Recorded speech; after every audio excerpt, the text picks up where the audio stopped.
Good morning. We are coming to you today from the House of Norway in Balboa Park. We are here to introduce you to the Hardanger fiddle. The Hardanger fiddle is a uniquely Nordic instrument that originated in the southwestern coastal regions of Norway. My name is Bruce, and I am a violin teacher as well as a member of the House of Norway. I'm here today to talk to you about this amazing instrument. As a violinist, I am naturally interested in any instrument that has strings attached to it, and this unique instrument would be a hard one for me to resist. This instrument was first discovered in Ullesvang, Norway, which is a community located on a fjord about 20 miles inland from Bergen. That instrument was made by a local sheriff, Ole Jostad, and is dated from 1651. This is not a Viking Age instrument, as the Viking Age ended several hundred years before this discovery. This instrument here was made by Andre Sandland of Telemark, Norway in 1918. This fiddle is part of the permanent display at the House of Norway and can be viewed here in person on any weekend day. Let's take the instrument out so you can hear what it sounds like. These fiddle tunes are named for their function, like a wedding march or waltz. So the first number I'm going to play is a waltz called Langleiten.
There are over 20 different ways to tune a fiddle.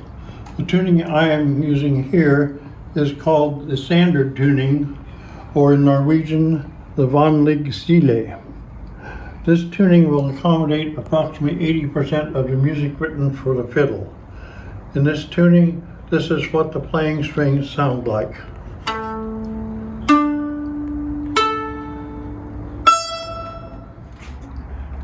Every note played on a Hardanger fiddle is what is called a double stops, or playing two pitches at once, which sound like this.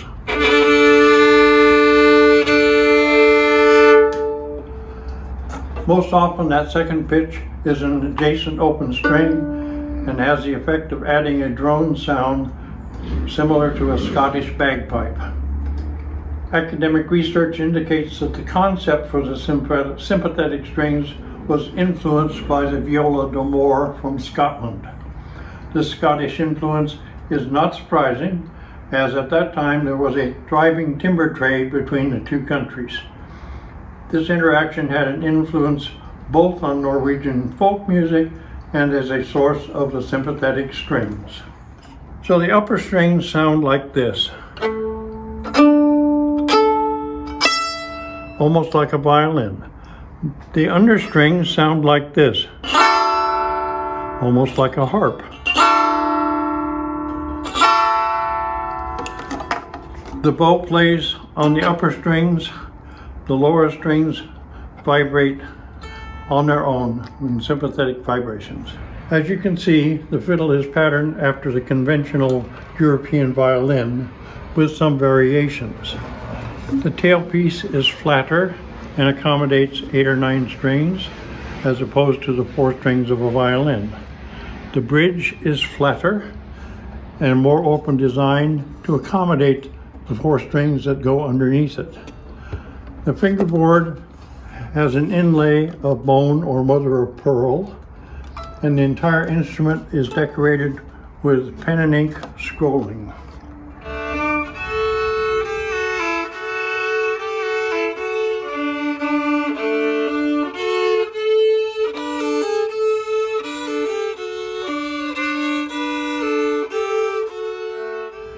This next tune is a Rhinelander. It's called Ringesen.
At the top of the peg box, where a normal violin has a scroll, a Hardanger fiddle will have a figurehead, sometimes patterned after a lion or a dragon. In early Christian Norway, the Hardanger fiddle was referred to as the devil's instrument. The fiddle is a party instrument designed to accompany dances, ceremonies, and processions. As such, there is a fairly large repertoire of wedding marches composed for this instrument. There are also waltzes, polkas, mazurkas, and some dance pieces for which there is no direct translation: pols, springar, gengar, and Rhinelander, to name a few. The music is characterized by the use of embellishments like trills and grace notes. This would be a trill. This would be a grace note. A little short note before the regular one. So I will play, as my last number, one of those wedding marches.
first thing I'm going to ask you is, do your fingers get sore anymore?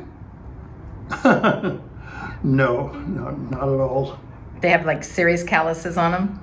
No, actually that's maybe a misconception. You do not press heavily. You do not need to push the string down to the level of the fingerboard.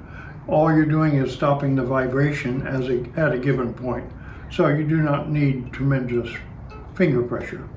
When you come down and you play on Saturdays, is it pretty difficult? I mean, does it take a lot of physical energy or? Well, at my age, getting out of bed takes a lot of physical energy. But no, playing in public, playing in an orchestra is something that I've done all my life, so it's a natural function. So, Bruce, you didn't know how to play this fiddle at all, and you learned on your own. So how did you do that?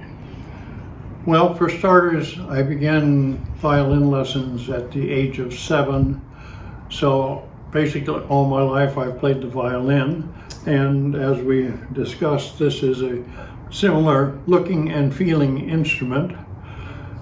So the left hand action and the right hand bowing were all already built in, all natural movements.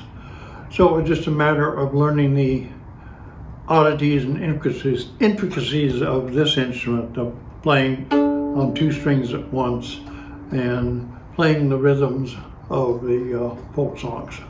And so you looked on YouTube, or what did you do? Both. There are videos on YouTube.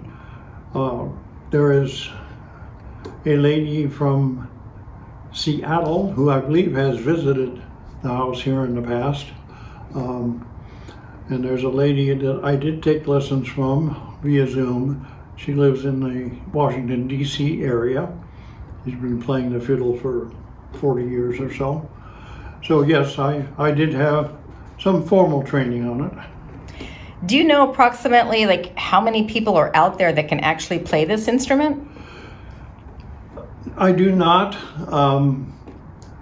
It is not an instrument that you're normally going to find on the West Coast or in Texas or Florida, but there is a hotbed, if you will, in the northern Midwest, Minnesota, Michigan, Wisconsin, that area. There is a national society, the Hardanger Fiddle Association, which is headquartered in the upper Midwest. Thank you all for watching. Please visit our Facebook page or meetup group for announcements of performances at the House of Norway.